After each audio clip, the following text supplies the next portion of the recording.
BFM TV face à face. Apolline de Malherbe.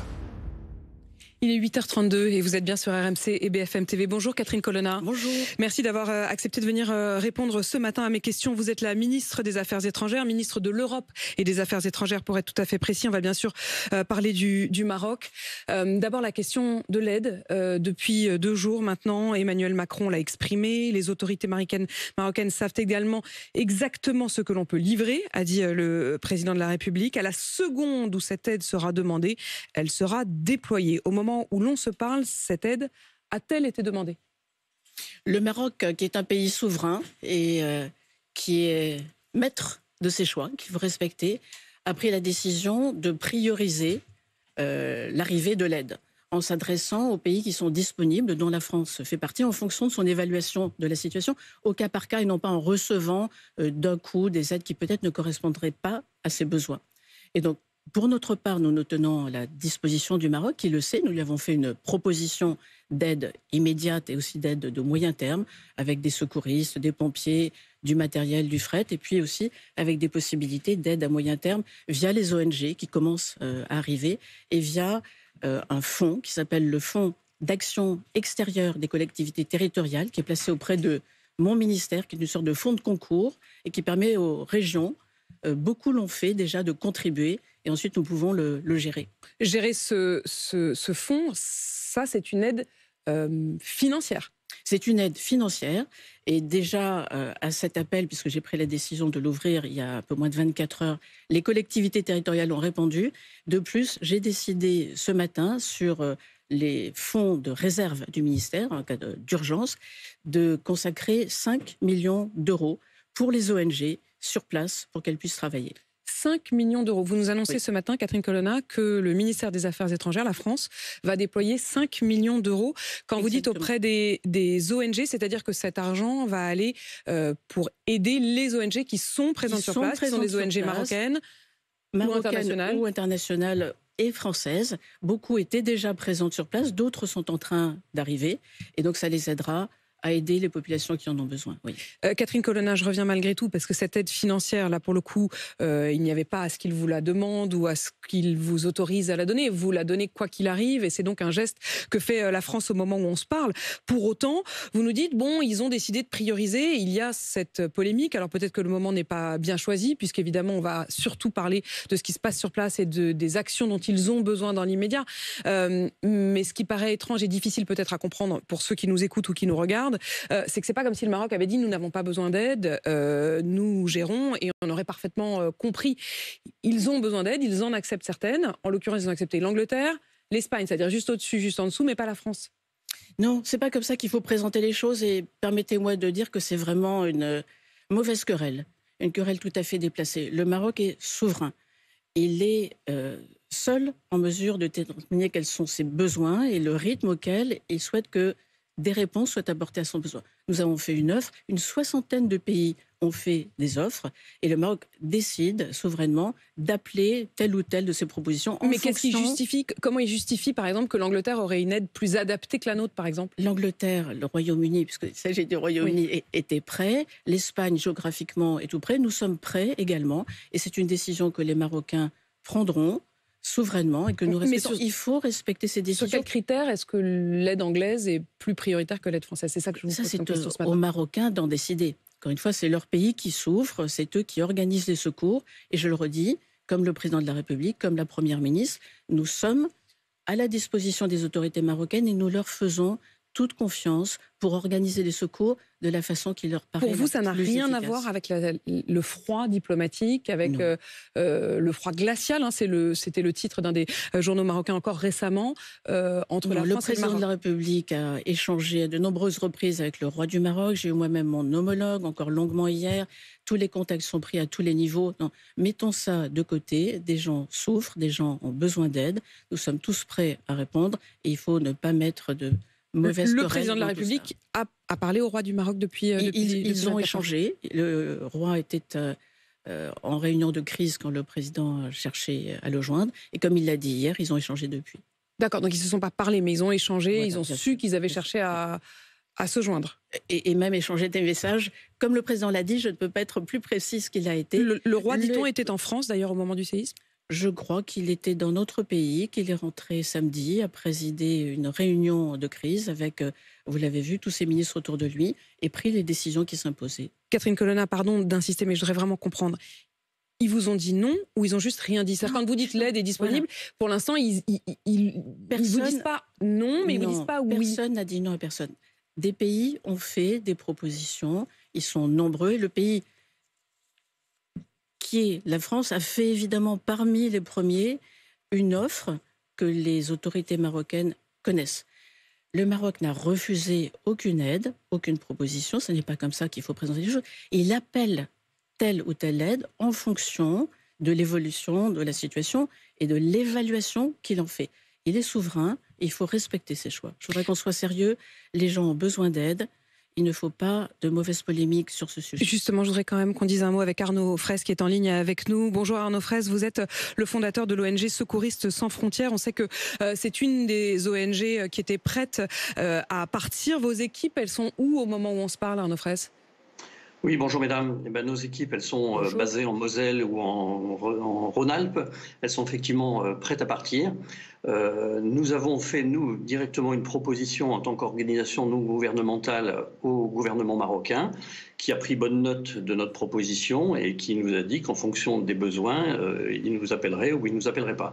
Donc il y a eu une bonne décision, je dirais, de prise pour l'instant, qui est de dire d'attendre que nous ayons l'autorisation du territoire marocain, d'accès au territoire marocain.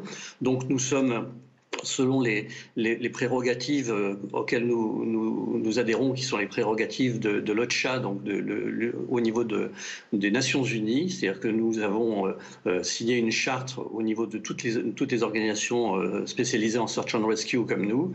Cette charte dit qu'on ne va pas dans un pays tant qu'on n'est pas autorisé par ce pays à y arriver. Donc voilà, nous respectons cette charte. Nous attendons toujours effectivement cette décision et j'espère qu'elle arrivera rapidement, parce que sinon après nous, notre action n'aura plus, je dirais, d'intérêt. Nous sommes des spécialistes dans la recherche de personnes vivantes sous les décombres. Si on doit partir 4 jours après le tremblement de terre, ça va devenir très compliqué pour effectivement avoir des chances de retrouver des gens vivants. Donc à ce moment-là, on ne partira pas, parce que en fait, notre rôle n'aura plus aucun intérêt là-bas. Et je précise effectivement que vous êtes prêt depuis presque 48 heures maintenant. Donc Arnaud Fraisse, merci pour ces précisions, fondateur de Secouristes sans frontières.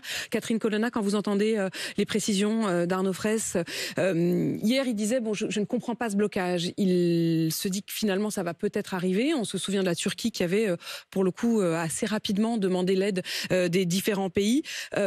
Sur place, il y a quand même aussi une aide qui arrive au compte-gouttes, qui est une aide de citoyens, une aide spontanée. On entendait de nombreux témoignages sur BFM, sur RMC ce matin, de Français ou de Franco-Marocains qui avaient recueilli des dons, des médicaments, des vêtements. Est-ce que eux, qu'est-ce que vous leur dites ce matin? Est-ce que eux peuvent éventuellement monter dans un avion avec des valises pleines? Est-ce qu'ils peuvent éventuellement monter dans un bateau? Est-ce qu'il y a encore cette aide? Est-ce que cette aide-là est possible? Toutes les bonnes volontés, bien sûr, sont accueillis, mais je crois qu'il est important de faire les choses dans l'ordre. Il n'est pas recommandé que tout le monde arrive avec qui sa valise, qui sa tente. Les secours s'organisent, M. Fraisse l'a rappelé très justement. Et donc c'est la prérogative de l'État, qui est le Maroc, de regarder ce qui est le plus utile et à quel moment tel type d'aide est le plus utile par rapport à une situation donnée. M. Fraisse le disait, il y a des règles. Le Maroc est un pays souverain et c'est à lui d'organiser les secours. Il est prêt, nous sommes prêts, la France est prête depuis samedi. Aussitôt, nous avons lancé et proposé différentes formes d'appui humanitaire au Maroc, qui le sait, qui considère l'ensemble de ses offres et les appelle au fur et à mesure de ses besoins. Je redis, il faut que ce soit bien clair, que le Maroc n'a refusé personne. Il appelle telle ou telle tranche d'aide en fonction de l'évaluation qu'il fait de ses besoins. Quand vous dites en fonction, on comprend aussi que c'est en fonction et au fur et à mesure. C'est-à-dire que au moment où on se parle, Catherine Colonna, vous vous dites qu'à tout moment, et vous n'imaginez pas au fond que cette aide, à un moment ou à un autre, que ce soit dans la reconstruction, que ce n'est peut-être pas tout de suite, mais ce sera peut-être dans les jours qui viennent que le Maroc vous appellera? Le Maroc sait ce que nous proposons. en termes d'urgence, de secouristes, de recherche de personnes, mais aussi à moyen terme, y compris pour la reconstruction. Et donc, je ne doute pas qu'il fera le plus rationnellement possible l'évaluation de ses besoins. Il souhaite faire les choses de façon organisée, calme, je dirais en bon ordre. Et c'est grâce à cela qu'il espère avoir l'efficacité maximum. Nous sommes prêts, la Première ministre l'a dit, le Président de la République l'a dit, je le redis, aussi bien sur l'urgence que sur le long terme, nous sommes prêts et disposés et désireux d'aider le Maroc. Vous savez qu'il y a eu un élan de solidarité formidable dans ce pays, beaucoup d'émotions. Les Français, je crois, ont une relation particulière avec les Marocains. L'émotion s'est exprimée partout. Et moi aussi, je veux avoir une pensée pour ce pays, pour son peuple, pour nos ressortissants également qui ont été affectés par le séisme. J'allais y venir, nos ressortissants sur place, mais aussi des proches de Français, de Franco-Marocains. Quelles sont les nouvelles que vous avez sur place, et en termes notamment de bilan ou de Français qui se trouvaient dans le pays? Alors, il y avait de très nombreux Français dans le pays. Dans la seule zone de Marrakech, par exemple, il y a sans doute 20 000 Français. Et de plus, c'est encore la saison touristique, donc il y a beaucoup de Français de passage. Tous ne s'inscrivent pas sur les registres du consulat, et donc il faut vérifier cas par cas où sont les uns et les autres. Au moment où je vous parle, et à notre connaissance, je parle donc avec prudence, il y a 4 victimes françaises, 4 personnes décédées malheureusement, dont une en zone de montagne, puisque les zones les plus affectées, ce sont les villages de montagne du Haut-Atlas, et une quinzaine de blessés. Nous apportons un soutien aux blessés, un soutien aux familles des victimes, et il y a également une assistance psychologique qui est disponible s'il le faut. Y a-t-il des Français dont vous n'avez pas de nouvelles? Il y a encore quelques personnes dont on cherche les coordonnées ou dont on cherche à savoir où elles sont localisées. C'est pour ça que je parlais avec prudence en vous disant voilà le bilan provisoire au moment où nous nous parlons. Catherine Colonna, l'autre actualité internationale, c'est le sommet du G20. Ça s'est terminé hier en Inde. Emmanuel Macron était sur place. Et puis, la colère de l'Ukraine dans la déclaration commune. Il n'y a pas eu de mention de l'agression de la Russie. Est-ce que vous pouvez comprendre la colère des Ukrainiens? Ça n'est pas exact. Le communiqué final fait expressément référence au communiqué dit de Bali, c'est-à-dire du sommet du G20 précédent, qui était extrêmement clair sur l'agression commise par la Russie contre l'Ukraine. Ceci figure dans le communiqué du G20. Par la Russie, le mot Russie, le nom de la Russie? Oui, très clairement et à plusieurs reprises, en plusieurs paragraphes. Il est précisé dans le communiqué du G20 qui vient de se terminer, cette référence à Bali, noir sur blanc. Mais de plus, et la Russie s'est jointe cette fois à la déclaration commune, alors que dans un certain nombre d'autres instances, à d'autres moments, elle ne voulait pas signer.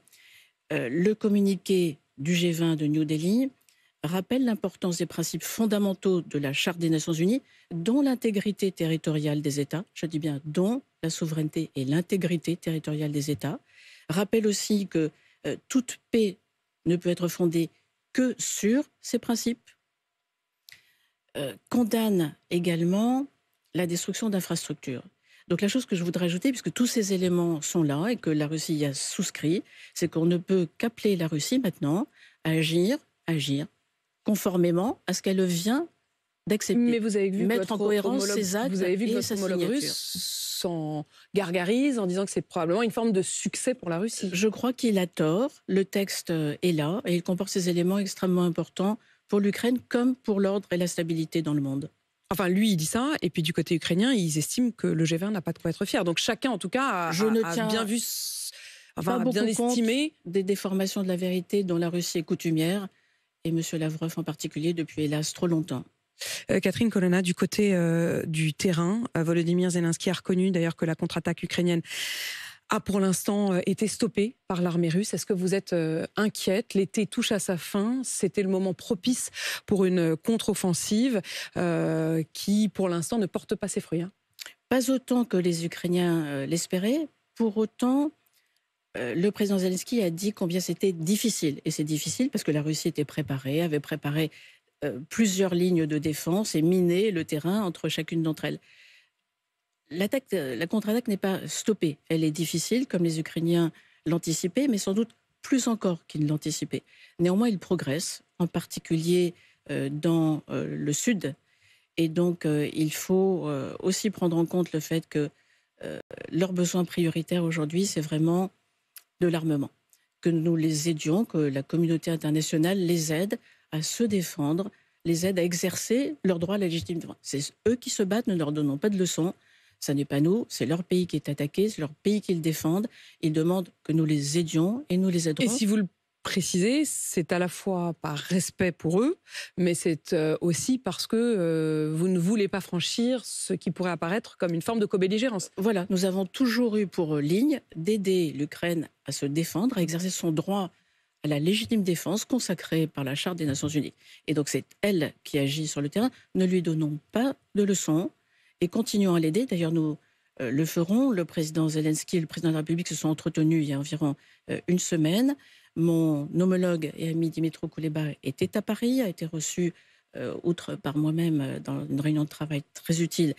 Il a été reçu par le président de la République et nous avons décidé de renforcer notre aide, la continuer et la renforcer. Ça veut mais pas la aussi renforcer. Quel peut être encore le cran au-dessus? Plus de matériel. Nous avons déjà donné, vous savez, de l'artillerie, des munitions.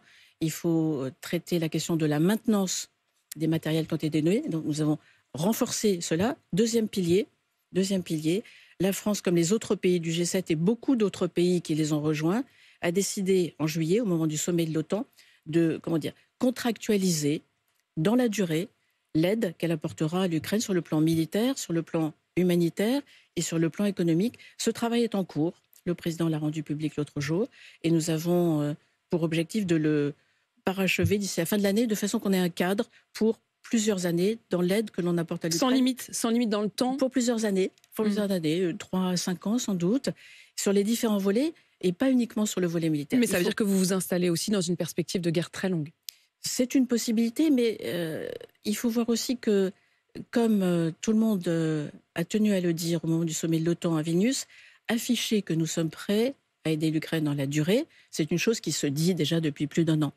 Le démontrer est utile, et c'est aussi un message adressé à la Russie que nous ne nous lasserons pas, que nous sommes prêts à être aux côtés de l'Ukraine dans la durée pour rétablir l'ordre et la sécurité internationale menacée par son agression. Comment vous avez compris les propos de Nicolas Sarkozy, l'ancien président français, qui semblait renvoyer dos à dos quasiment la Russie et l'Ukraine? Je vais vous faire une réponse courte, je ne les ai pas compris.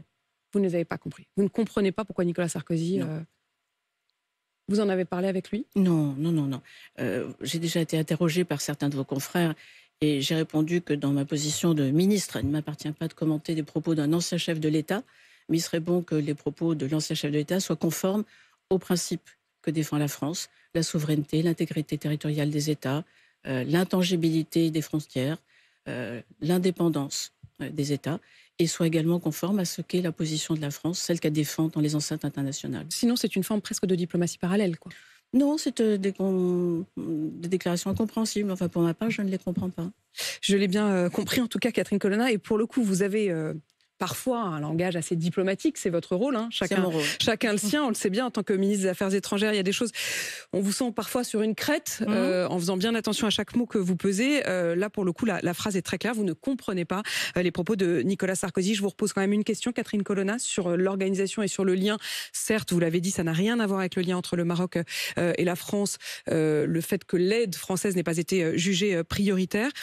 Mais il y a ce voyage officiel qu'Emmanuel Macron repousse sans cesse entre lui et le Maroc, ce voyage qu'il devait faire au Maroc. Est-ce qu'une date a été trouvée? Nous sommes en train de la chercher. Je vous disais tout à l'heure que le président de la République et le roi s'étaient parlé cet été à plusieurs reprises, encore tout récemment, peu de temps avant cette tragédie qu'est le séisme.